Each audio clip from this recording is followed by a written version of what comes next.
My name is Robert James Rose, R-O-S-E, and I'd like to welcome you to Canada on your first initial visit, and I hope that your stay here will be enjoyable and your mission will be successful.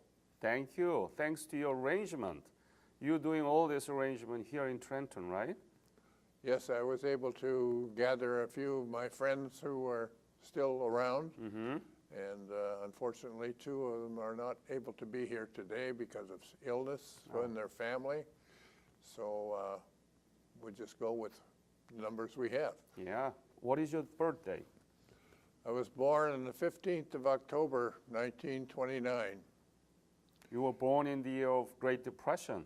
In the Great Depression, yes. Where were you born?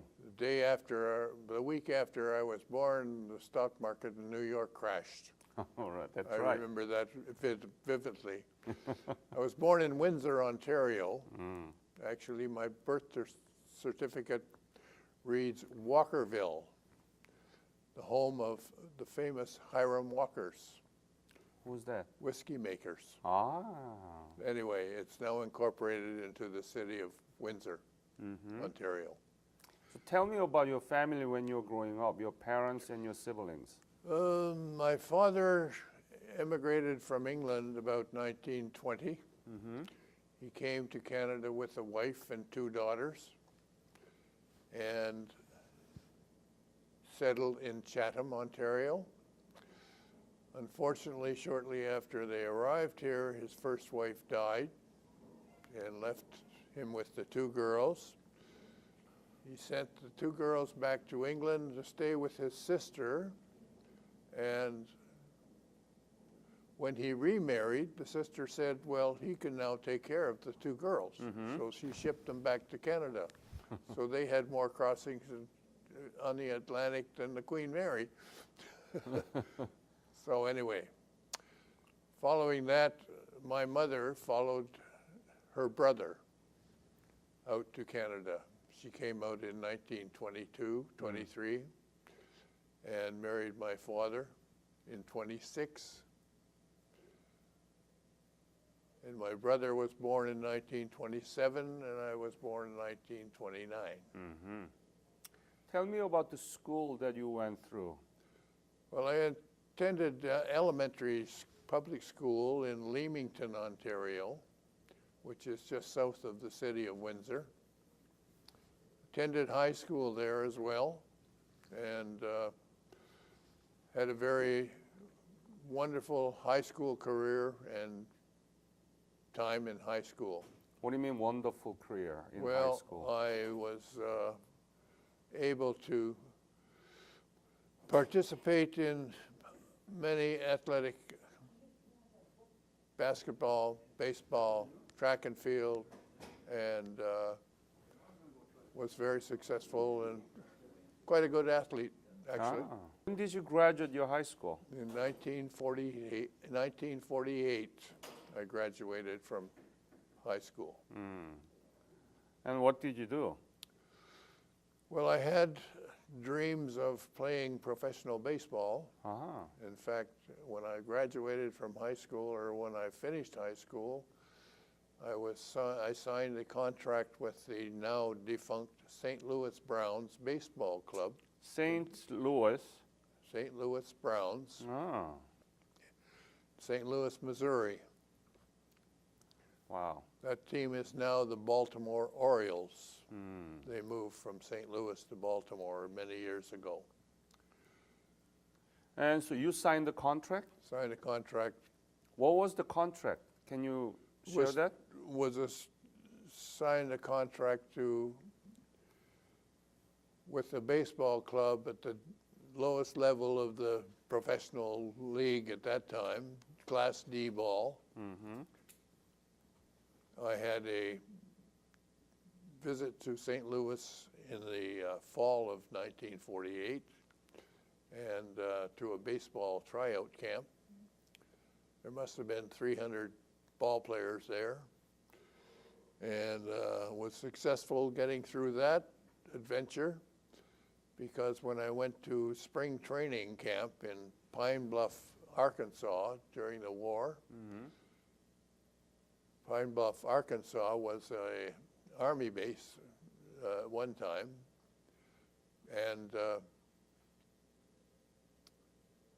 that's where the team that I was signed up to play with did their spring training.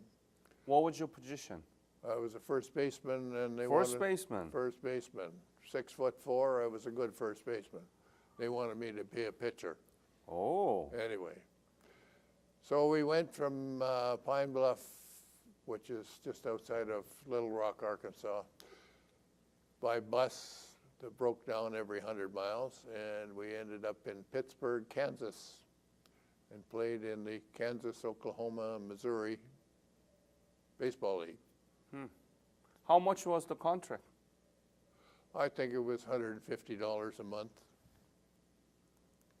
That's not much. That's not much by today's standards. I had trouble with my arm and couldn't really play baseball anymore. So I was shipped back to St. Louis, and from there I decided that I didn't want to hang around too much longer without getting treatment. So I came back home. And Must have been very frustrating. well, it was disappointing in a big way because I was a good pitcher. And my brother and I he was the catcher, I was the pitcher. So from there, I got a job. A friend of mine, school chum of mine, in 1950, decided he wanted to join the Air Force. So he went away to the Air Force in 1950. And he was working for the H.J. Heinz Company in Leamington in the cost accounting department. And I went to talk to the personnel manager and said I'd kind of like to take over Paul's job. So anyway, I was fortunate in getting the job and working for the Heinz Company. What is it? What does Heinz Company do? They're the tomato capital of Canada in Leamington. Oh. And they make all sorts of tomato products. Like a tomato ketchup, right? Tomato ketchup. Yep. Heinz tomato ketchup. Yep. We all know. And Heinz tomato juice. Yep. And then what happened? Well, I worked there for 1 year, and my friend kept coming home on weekends and telling me all about this wonderful Air Force life. And I said, I looked around the office one day and I said, do I really want to spend the next 40 years in this place? And I thought, Working on tomato. but no. So one weekend I went to London, where the recruiting office was. When was it? 1951. Yep. That was in October of 1951. And had the interviews with the psychiatrists and all those good people that want to know all about you. And next thing I had a letter in the mail to report to London on the 18th of October. So where did you get So the basic? I had to tell my employers that I was leaving.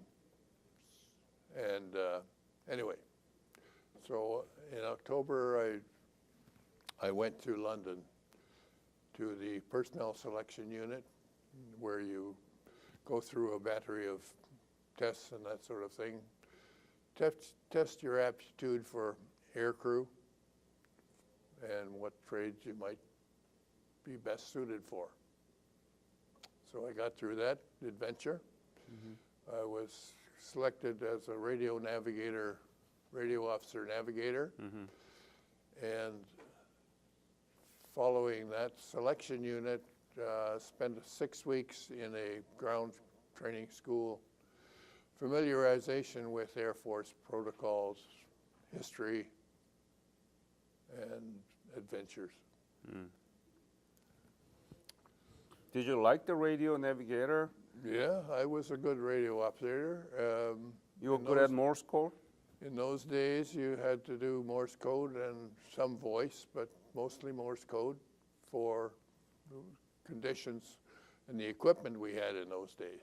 So, yeah, you had to do 25 or 22 words a minute Morse code. So, it had to be. Used to be QRT. Will you stop sending? So, something of that nature. But abbreviated, instead of having to type out the whole words, used a system of codes. And we used that to get weather reports and send position reports. They were all in an international code, nothing secret about it. It was all international code, according to ICAO procedures. Yeah, so. It's like a LOL right now, the young kids using smartphone. Same idea. Laugh out loud. Yeah. And IDK, I don't know. Yeah. So, what happened to you? Oh, before that, Okay. did you know anything about Korea around that time? I was aware. Be honest. I was aware very briefly about the situation in Korea through television, newspaper, and but I guess I didn't really get involved too much about the situation.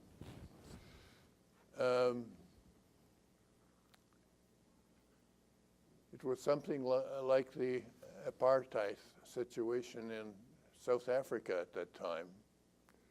And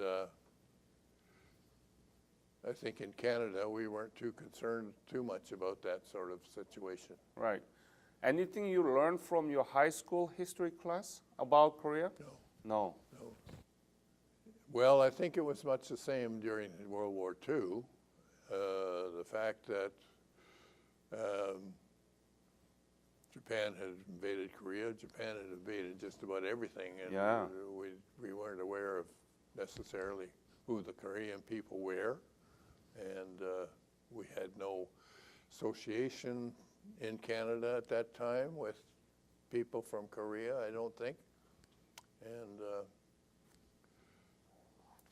but of course it wasn't until I got involved in the Air Force and posted to my squadron that I became very interested and knowledgeable about the Korean situation. So tell me about those. After your 6 weeks of basic military training as a radio navigator, Well- what did you do and how you become involved in the Korea? Well, I went to a radio officer school after the initial 6 weeks indoctrination training. I went to a radio officer school in Clinton, Ontario. I was there from December 51 until August of 1952, when I graduated as a flying pilot officer. You Well, were pilot officer. Pilot officer was my Meaning- rank. No, rank. Rank. That was my rank. So And, second lieutenant? Second lieutenant. And then? While I was at this organization, at this school, I was selected to be the cadet officer commanding of the cadet training, and graduated from there at a good rate and very successful. From there, I was posted to 424 Operational Training Unit at Lachine, Quebec, and after an indoctrination program on conversion to North Star airplanes, I was posted to 426 Squadron, which is based at Lachine. And we used to fly out of Montreal International Airport because there was no airfield at Lachine. So we used to take the bus every morning out to the airport, climb into the airplane, and away we go. My first adventure to Korea was in December of 1952.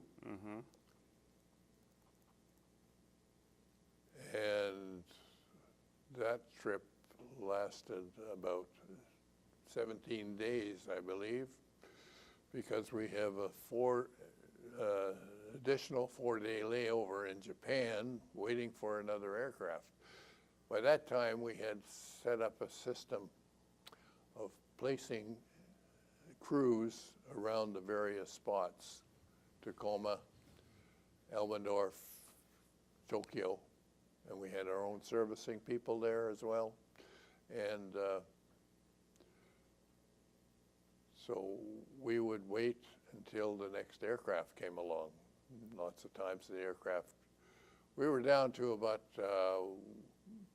4 flights a week at that time. So there wasn't the frequency of across the Pacific. We were associated with the American USAF, United States Air Force, Military Air Transport Service. We went and we flew under MATS call signs. We were MATS call signs. We were loaded up in Tacoma. We would start out our mission in Montreal, and we'd do a cross country. We'd Montreal to Ottawa to Winnipeg, Edmonton, and then to Vancouver, and then down to Tacoma. And while we were doing that, we were doing cross-country airlift of military people across the country. Once we got to Tacoma, we were loaded by the American service and did our briefings and weather reports and all that sort of thing, and off on the route, as you see behind me. Started off in Montreal, but we arrived in Travis McChord Air Force Base in Tacoma, Washington. Our route from here was up to Elmendorf Air Force Base in Alaska. That would be about a 6-8 hour trip. From there, we would have normally a 2-hour stopover, refueling, and resupply if we needed. And then from there out to Chemie Air Force Base. And it was just a dot in the Pacific Island. And lots of times they had terrible crosswinds that we couldn't land there, or had trouble landing sometimes. From there, we went from Chemie down to Haneda in Tokyo, Japan. And that's where we terminated our trips at that time. The earlier trips did medevacs of carrying casualties from the war back from Japan to Wake Island to Hickam Air Force Base in Honolulu, and then to Travis Air Force Base in San Francisco. And we had a problem with the North Star because the route from Hawaii to San Francisco was rather beyond the range of a North Star, unless we had about a 15-knot tailwind, and then we could go. So by that time, commercial aircraft have come in, DC-7s, and they were assigned the duties of flying the air medevacs back to the States. And our route then went from Tokyo back to Chemie, back to reversing the route there. Then we would go back to Montreal, change crew. One interesting trip I was on, coming out of Vancouver, going into Vancouver, we were told to expect a delay. We're not sure the runway was going to be clear.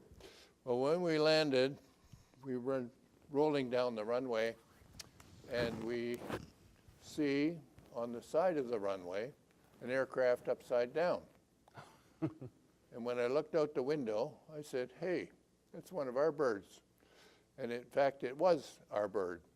And it was a tail number 7503. Our aircraft was tail number 7504. So we proceeded down to McCord after Vancouver, and then up to Elmendorf, into Shemya.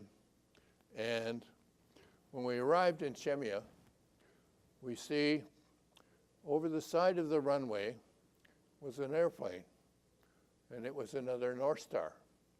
And it had been blown off the runway, and fortunately, nobody was injured or hurt, but it destroyed the airplane and broke the front end of the aircraft off.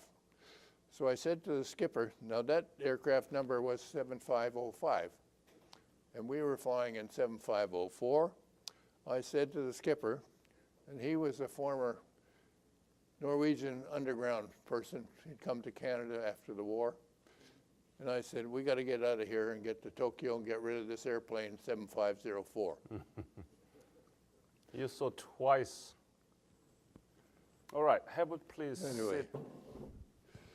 So that was one of the rather interesting trips across there Yeah. that occurred while I was flying. And I did altogether 8 round trips from McCord to Japan, and have many very wonderful memories of Tokyo and Japan. We made trips down to Yokohama. We did a trip once up to Nikko, which is a Japanese shrine city, and climbed on a train with 3,000 other Japanese people. Have you been to Korea? Yes. When? I was privileged in 2008 to join the Department of Veterans Affairs tour to go to Seoul. And we had just about a week in Seoul. And it was commemorating many ceremonies commemorating the various areas in part of the battles and that sort of thing, and even a trip up to the DMZ, up to 38 Parallel, and to get some indication of the situation that's going on right there, and was rather not amusing, but it was interesting to see the troops on the one side peering around the wall, looking across the other side, and they were doing the same on the North Korean side at Panmunjom, and brought the whole thing into focus, I think, as to the relationship between North and South. Yeah.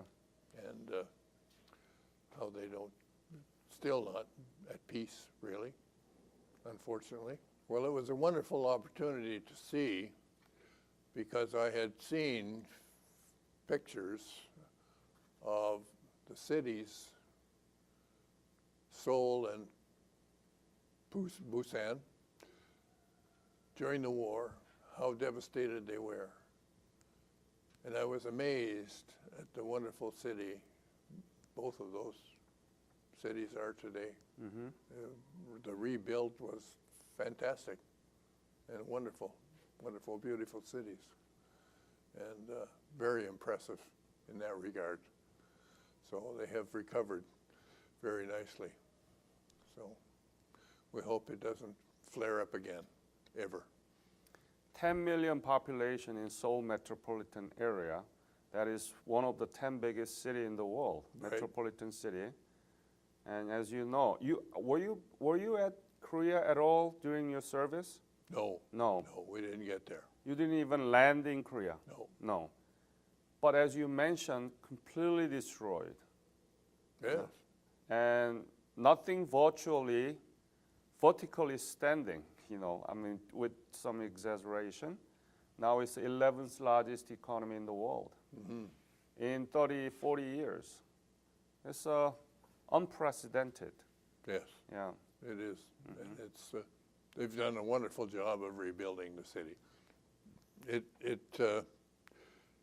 It amazed me to think of trying to fight a war in that terrain with all the hills and the mountains, and it was much the same as I had visited Italy later, and the same kind of terrain that troops had to fight in was unreal, That's right. And you got to give those who went much thanks. Do you know of any history teachers in Trenton, in middle school and high school? Not now. I know one who was a history teacher, but I don't know.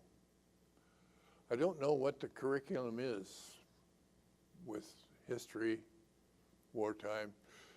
Canadians have tried to get the Canadian story into high schools and that sort of thing. And it seems to be lagging a bit. Any other message about your service Well, during when the Korean War, and especially to our young generations? Well, after I left 426 Squadron, I was with them till 1954. Then I went to Ottawa and I was with the 412 Squadron, which is a VIP transport squadron. My most memorable trip on that, with that organization, was a 60-day trip around the world with our Minister of Health and Welfare, Mr. Paul Martin Sr. And we went to 30 different countries in 60 days. All free. All free. I love that. What countries were you most excited? Well, we started off in oh dear, where did we end up? I'm not sure. We were in England? No. We started out across the Pacific, and we ended up in, oh dear. Was it America? No, it was a European country. I don't think we started out in Japan, but then we did a whole tour of Southeast Asia and down to Australia, New Zealand, and came back up through India, Pakistan, back around the world that way. Wow.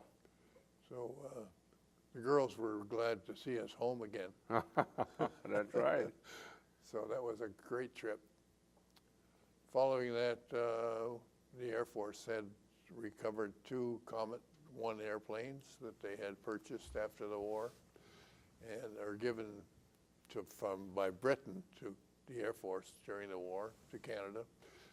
And we had the first jet transport airplanes in the RCAF at that time. So we had training over in England, and then we did a trip down to Johannesburg, the old POAC route, and back again. We wanted to bring them back across the Pacific, but somebody in Ottawa didn't think that was a very good idea. So we came home through the Azores and back home again. I want you to make comments about your legacy as a Korean War veterans and the importance of the Korean War, especially to our young generation. What is the importance of the Korean War? What is your legacy and message to our young generations? Well, it was certainly a wonderful period of time in my career in the Air Force to be involved in the airlift. And I would suggest to young people that they should stop fidgeting with their thumbs and read some books and watch some interviews with people about the Korean situation, about other worldwide things. And as you say, the schools should be doing more to educate the young people to learn more about what's going on in the world. It's rather interesting in this country, I think. The new Prime Minister has really put a bee in the young people's bonnet to get out and do the vote, for one thing. And this recent election was very encouraging in that respect, because before that, young people were not even interested. They didn't really know what political life was all about. So those are things that young people should be, and there's more of it taking place. There are tours going to Ottawa that it will see the Parliament in action, and sometimes that's not a very good idea because it's pretty messy sometimes. Yeah. But to keep the thing going. The Korean War is special because out of your service, honorable service, and sacrifices of veterans from 21 countries, including Canada. Canada was ranked number 3 in terms of the sheer size of the soldiers, 27,000. Obviously, Americans, almost 9 million.